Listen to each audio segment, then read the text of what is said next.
So within the last year, journaling is something that I have grown to embrace and integrate in my routine. However, before that, I always wondered, how do you journal? There are some people that are pros at this thing, but I'm still on the journey of embracing journaling, however frequent or consistent I want to. So I thought to share some tips if you are also questioning, I can try journaling, but how do I start? Like, where do I start from? What do I do? Where do I look to? So we're gonna break down some tips in today's video on how we can start journaling if you are a beginner, pro, or advanced beginner. These are some of the things that I want to explore with. So let's talk about them.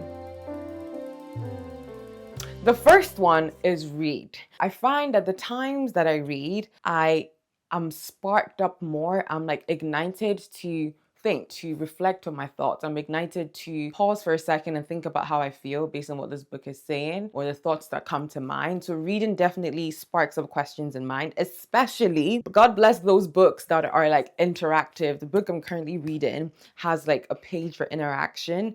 Another book I've seen had like a page at the end of each chapter for reflection, and it has like questions based on what was spoken in this chapter. These are the points that you can think about. One of them's on finances, like what's your relationship with money? Reading helps you to, just, oh, I would have never thought of that. I wouldn't say listen to a book because I don't think I do this with listening to a book because I'm always on the go when I'm listening to a book. Obviously, you're still thinking as you're listening, but you quickly kind of move on to the next thing. When you're reading, having like your journal next to you or writing it down as an activity to do later after you read, I found is really good because then you're not zooming through the pages, but you're absorbing yourself in each chapter and what you actually want to take away from the book. You're also giving the book an opportunity to give you something back beyond value that it was set out to input anyway. So when you read, aim to recognize your thoughts, aim to capture your thoughts and your feelings about what was said, about what the author is saying or the author is trying to change in your mindset. Try again and recognize what your previous mindset was and how it's changed or how you still stand by it. Reading is a great way to kind of just spark that conversation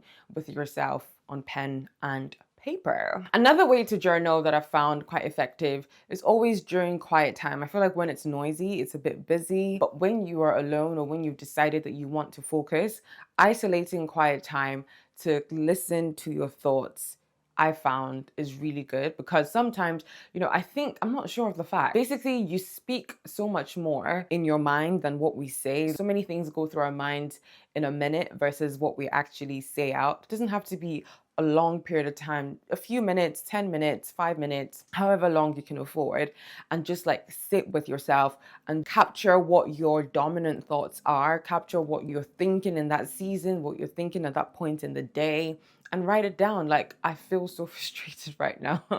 I feel really good right now. This great thing happened today. Whether you're reflecting on the day or just capturing what's going through your mind at the moment, it might be a great time to stop time in its tracks and just, zone in on that moment and either deconstruct what you're feeling or highlight it and use the opportunity to, be grateful for the positive feelings if it is. And if it happens to be negative or confusion or whatever, then you've kind of exposed that feeling and you can deal with it then, whether that's in prayer or in taking action to solve it. The third one is actually so funny because I was telling a friend about journaling and she led me to this page. All they do is just post journal prompts. Like, they just post questions in a creative way, whether that's on a post-it or on a board or on a wall, a design flyer, or as a visual design post. And it's just literally like, what are you grateful for today? Actively seeking out journaling prompts can also be a great way.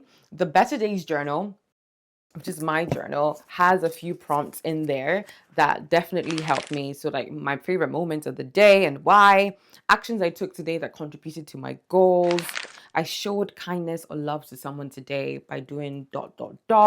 Today I will be intentional about, and challenging moments of the day, things like that. But there's so much more. So if you haven't got your copy, get to know, check the description box below. You can get journaling prompts, literally put it on ChatGPT, put it on Google, look for an Instagram page that you love, actively seek out journaling prompts, actively say, okay, I'm going to journal this time. And you can make it specific.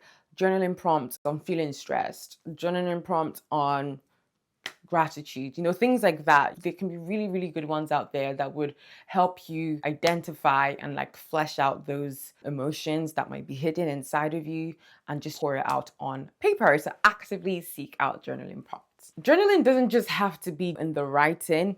In my one, that's kind of mostly what it has been. But recently, I've started exploring with a different style. I'm trying to show you an example.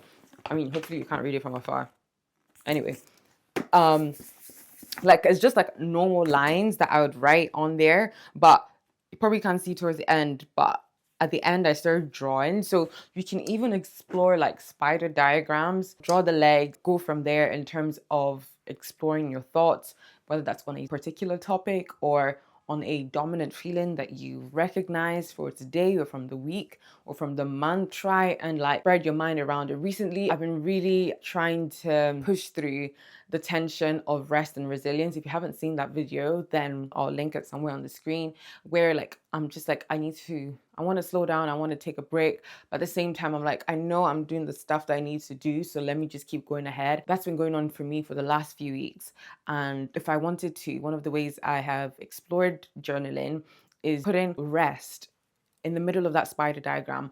What does that actually mean to me? What does it look like to me? What makes me feel rested? How would I love to rest in this season? Why am I seeking rest so much? You can do it on so many different topics. If you're in the middle of like a hectic season, whether it's a plan a wedding or starting a new job, what made me feel stressed today? What is the most difficult part of the job in this beginning season? Or you're seeking a new job and you just can't get yourself to, enjoy working. Like, why am I not enjoying working in this season? What am I loving instead? Because not just in the typical writing down notes and bullet points, but draw something. Draw a spider diagram, I don't know what other diagrams are there, but identify a dominant feeling or topic you want to explore and just take it from there. And finally, highlighting and locking in moments. Highlighting the moments of gratitude when you feel like, I feel super positive today, or something different has happened that hasn't happened in a while, or I've noticed something that's changed. Let me give you a story. A friend of mine was telling me recently that she noticed today that after a while and years of having like super painful periods where she has to use a lot of painkillers, she noticed today that this is day 1 of her period and she's at the gym and she's not feeling any pain. And I was like, that's so good. Like, she was so ecstatic at, the change. Thankfully, she was able to recognize that. You might still just go through a few periods before you realize that. But what journaling allows you to do is that when you recognize that moment of, aha, something's changed. Like, this is my feeling. This is my gratitude. Basically, you're able to capture that and put it down on a page and be able to go back to it as well and say, okay, actually, this day I was feeling like super pumped. This is when I hit that big deal at work, or this is when my sister, my brother, my parent, this is when I was able to do something well for them and it made me feel great. I'm glad I was able to fulfill a certain goal. Like, I finally, feel like I've gotten somewhere. People might not remember what you said to them or what you did for them, but they'll remember how you made them feel, right?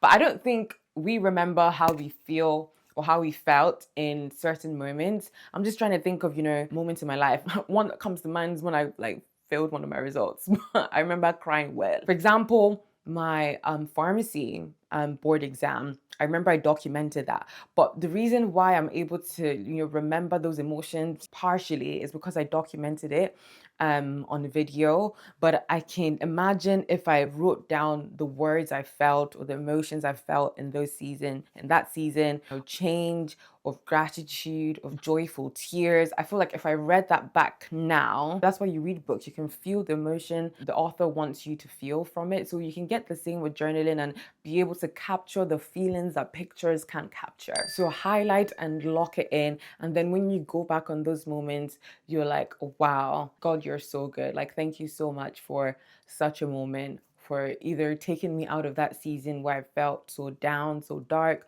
or the season I realized that something had changed, or the season where I grabbed that testimony, or just a simple day where gratitude was overflowing. So those are some of the ways that I would probably approach journaling in the near future. If you have any other tips on how you journal or how you would approach journaling, even if you are a beginner. I would love to hear it. I would absolutely love to hear it. And if you don't have a journal already and you're seeking to get one, I would definitely recommend the Better Days journal. You can get it on a few websites. I'll link it down below. It's a big one, but it's worth it because I actually thought this would last me for a year, but I feel like it might last me slightly over it just because I don't journal every day. But when I do, I aim to make it like good stuff. So it will be great to, go back and read it. Getting one that has ample space for you to capture for a long period of time, I think is great. And then you just, start stacking them up as you continue to grow. If you like this video and you would like to see more, check out my channel for more videos like this or my podcast, Building Your Better You. You can get that on all podcast streaming platforms. If you know anyone else that would benefit from watching this video, if you want to encourage someone to journal, just share with anyone that you think would appreciate it, then hit the share button, but more importantly hit the like and subscribe button because you don't want to miss what's coming next. Thank you guys so much for watching, and I'll see you in my next video. Bye guys.